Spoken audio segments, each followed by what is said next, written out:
Welcome to video lecture G6. This one is on creating orthogonal bases using the Gram-Schmidt algorithm.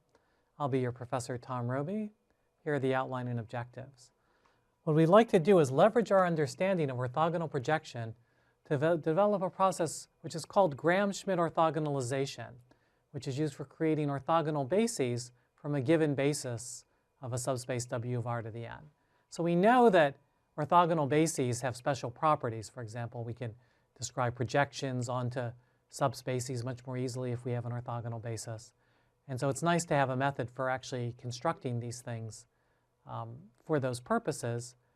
I'd like to say a word or two about Gram and Schmidt, who they were. I mean, we've heard of lots of Gaussian elimination. Usually we think Gauss doesn't need any introduction, although it's always useful to go to the Wikipedia or the Mac Tutor history page and see when these mathematicians lived and what they were famous for. Gram and Schmidt came up with this idea independently, actually. Jürgen Pedersen Gram was born in 1850, died in 1916, was a Danish actuary and mathematician who did a lot of applied work, sort of what we would call statistics. And he wrote a paper on least squares, which we'll get to in a few lectures, back in 1883 that used this process. He was sadly run over by a bicycle and died at the age of 65 while on his way to the Danish Academy. Erhard Schmidt, who was born about 26 years later and died in 1959, was a Baltic German mathematician. He spent much of his time in Berlin, and his work significantly influenced the direction of mathematics in the 20th century. He was using it in the context of integral equations in a paper from 1907. So those papers were a long way apart, and in those days people often rediscovered mathematics instead of necessarily finding the earliest source. So sometimes things get named for not the people who were the original discoverers. And this is no exception. This is actually fairly common in mathematics. Neither Gram nor Schmidt was the first person to come up with this notion. It actually appears in work of Laplace from probably closer to 1800. And it was essentially used by Cauchy in 1836. But if you think about it, Laplace and Cauchy all have a lot of things named after them. So maybe they don't need something else. And whenever you say Gram-Schmidt, it's very clear what algorithm or theorem you're talking about, because there's nothing else with that name. And since these mathematicians didn't collaborate at all, it would be unlikely for there to be other stuff. OK, so here's the idea. Suppose that we've got a basis for a vector space. So here W is a two-dimensional vector space. And this is clearly a basis, right, because those are linearly independent. One's not a scalar multiple of the other. But it's not an orthogonal basis, because if you take the inner product, you get 20. OK, so how can we turn this into an orthogonal basis? We'd like that better. So here's an actual real-life picture, or approximate picture of x1 is this vector here, 1, 3, 0, and x2 is this vector, 2, 6, 4. And so we can project, right? We know how to project, say, x2 onto x1. And if we do that, then we'll get a vector that looks like this. Right? This is y hat, the projection onto x1, just that linear subspace. And that doesn't do us any good by itself, because now I've got two vectors pointing in the same direction. But if I think instead, aha, the vector that is the difference, so this vector, which is x2 minus, or I guess I should call this x2 hat, right? x2 minus x2 hat, x2 minus its projection onto x1, that vector will be perpendicular to x1. And in fact, we'll compute this in a second and see what that vector is. So how do we compute this? Well, using the usual formula. So the projection onto x1 of x2 is going to be some ratio of dot products times the vector 1, 3, 0. And the ratio of the dot products is just, well, I take the dot product of these two things, which is 20, divided by the dot product of this with itself, which is 10. And so I end up with, so this projection vector is just, I guess I should write it in pink, because it's really written in pink over here. So this vector here is 2, 6, 0. Okay? And so now the vector I really want is this blue vector, x2 minus x1. And so this implies that x2 minus x2 hat is equal to 264 minus 260, and that's equal to 0, 0, 4. And that looks right, yes, because this vector points straight up. So now I've got the vector 0, 0, 4. Really, if I want, I could think about it as coming up here, 0, 0, 4.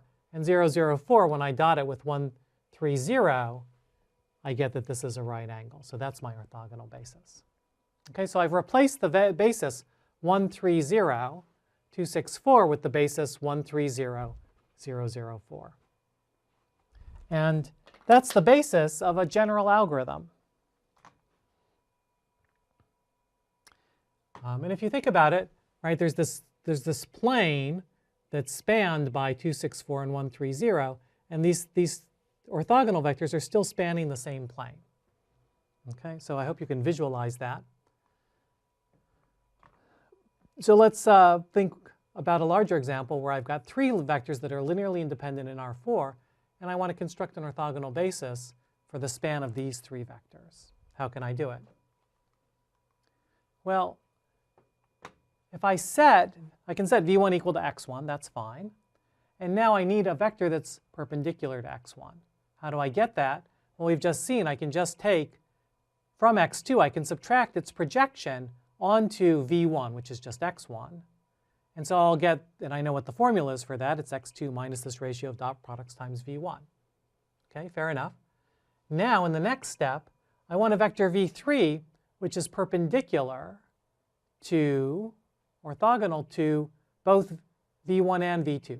So the point is I'm given this x1, x2, x3, and I want to construct v1, v2, v3 so that this is also equal to the span of the set v1, v2, v3. Okay, so that's my goal here. And so what have I done?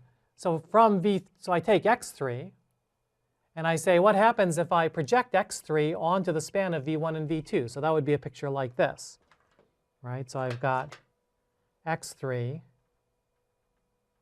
I project it down orthogonally onto this subspace spanned by x1 and x2, which are already orthogonal by construction. And so then that's my new, so then this vector becomes my new vector v3. Okay? And so I just keep doing this process. If you wanted to see it algebraically, how could you, that this vector is, and we know that it's given by this formula, and how can we check that this is the right thing? Well, for example, I want to check that this vector v3 should be orthogonal to v1 and v2. So why is that true? Well, it's the same argument works for v1 and v2, so let's just think about it for v1. Right, so if I take the inner product of v3 with v1, what happens? Well, so imagine I take the inner product of this expression with v1, the v2 dot v1, those guys are already orthogonal, so that goes away. The only term that will survive are these 2 terms. So I'll have a v1 dot v1 term here, but that v1 dot v1 cancels with the denominator of v1 dot v1. And then I'll be left with x3 dot v1 will be the only part of this that's left. Now over here I'll have x3 dot v1 because that's what I'm getting. And so I just get x3 dot v1 minus x3 dot v1. I get 0. Okay? So you can see perfectly well algebraically that as you construct this thing step by step, that you're always constructing v sub k to be orthogonal to v sub 1, v sub 2 dot dot dot v sub k minus 1. And you're also constructing it in such a way that you don't change the span as you go along. So you ask, why is it an orthogonal basis for W? Well, it's orthogonal, so we know it's linearly independent. So then the question is, why is the span the same? Well, suppose I can write a vector in terms of x1, x2, x3. So I can write x2 by this as a linear combination of v1 plus v2, right, if I just move this over to the other side. And I can write x3 as a linear combination of v1, v2, and v3. Okay, so I can write, so then just by using distributivity, I can write anything I can write in terms of x1, x2, and x3, I can write in terms of v1, v2, and v3.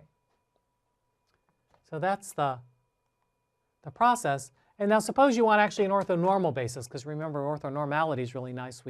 Those denominators don't come into play. Well, to make an orthonormal basis, all you would need to do is just divide each vector once you've got it by its norm. So for example, suppose we wanted an orthonormal basis for this w. What would we do? So maybe I should say for that w up there,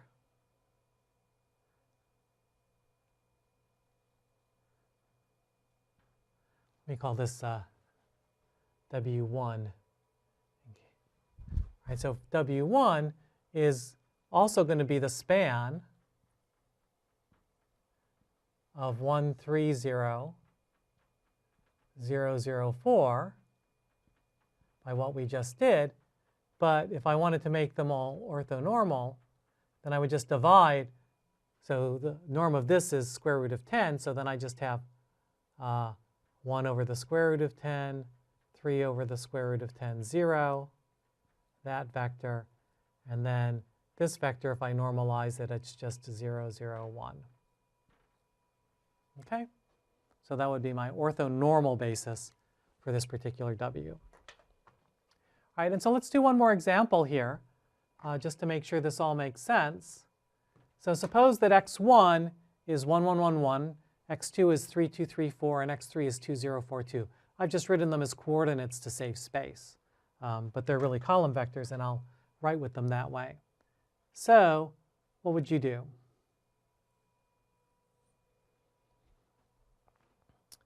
Well, it's easy enough to decide that x1 is just 1, 1, 1, 1.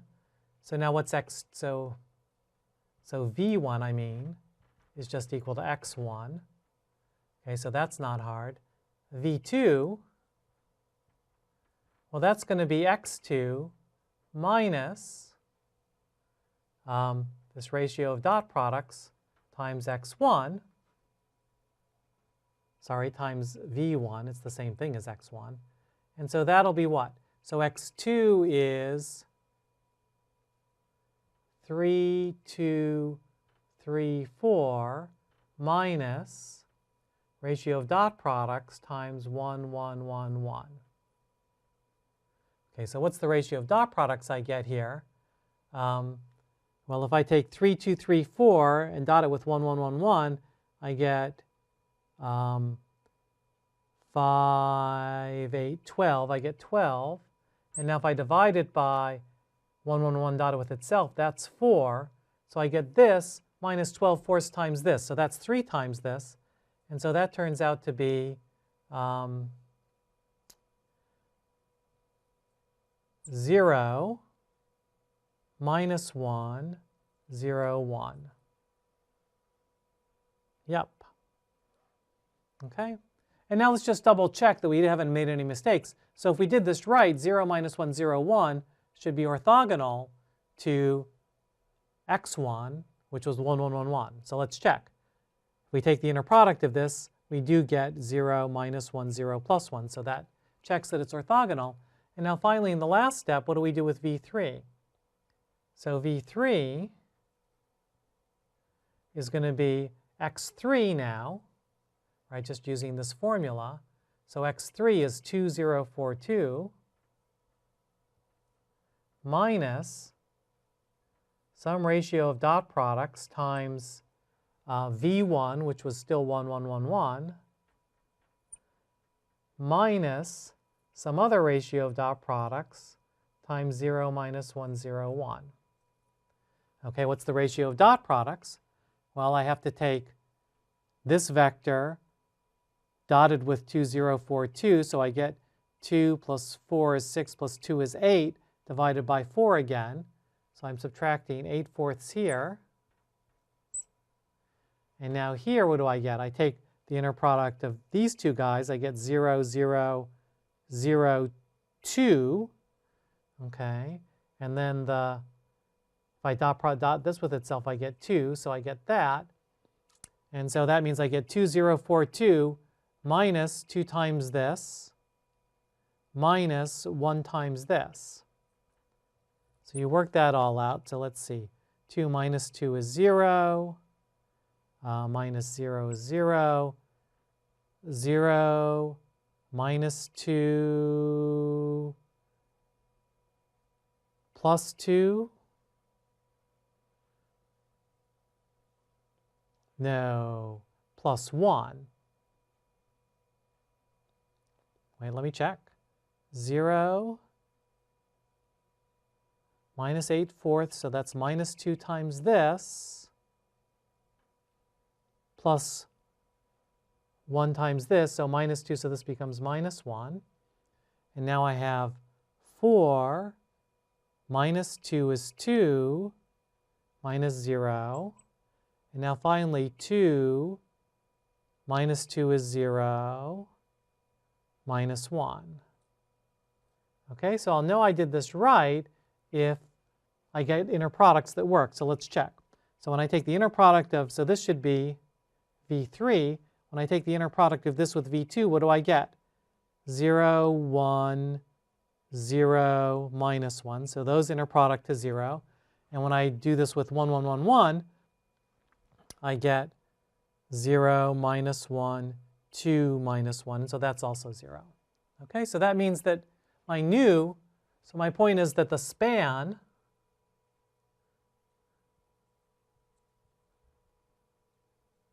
of x1, these three vectors, is equal to the span of the vectors v1, v2, v3, so it's just 1, 1, 1, 1,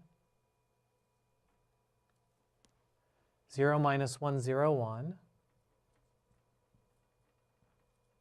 and then 0, minus 1, 2, minus 1. Okay? So that's some examples, and I'll write down the general theorem in the next slide.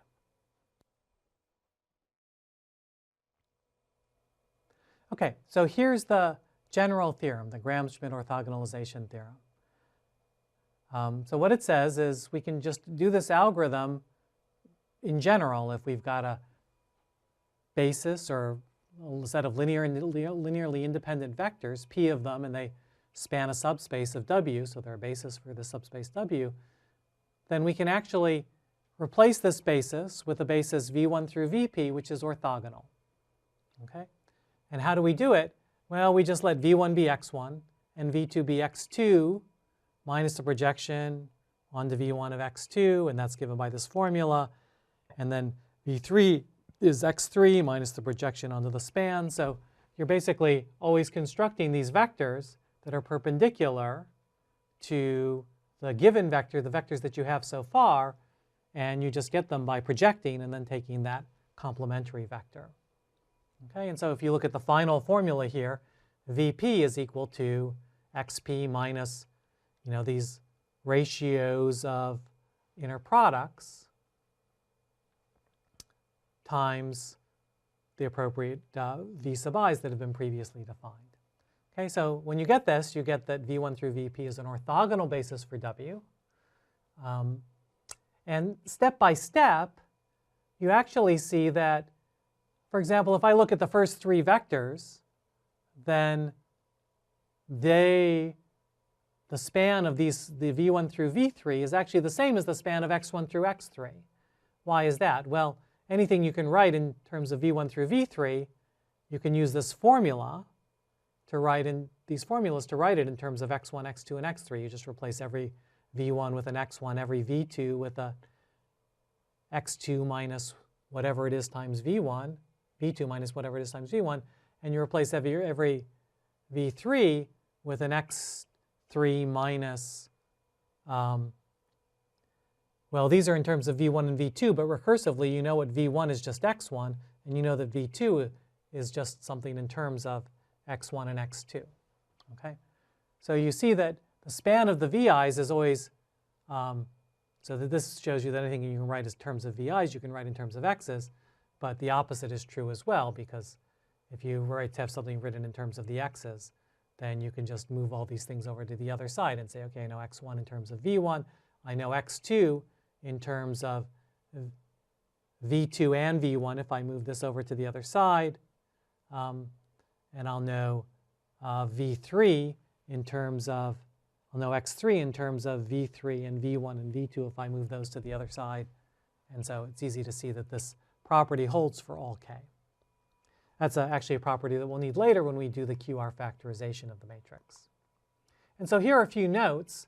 Although I haven't given you an example in these video lectures, you can always rescale v sub I at any point. So if you could do one of these computations and the results you get is like, you know, a half this, 0 that, minus 1 that, plus 3 halves that, and so you've got this, these annoying fractions in the way, you can just rescale. Because if two vectors are orthogonal, right, and you make one of them longer, it's still orthogonal. It doesn't change the orthogonality. So that's a really useful property. So you could replace, for example, the 0, 0, 4, but you could just replace it with 0, 0, 1 if you wanted.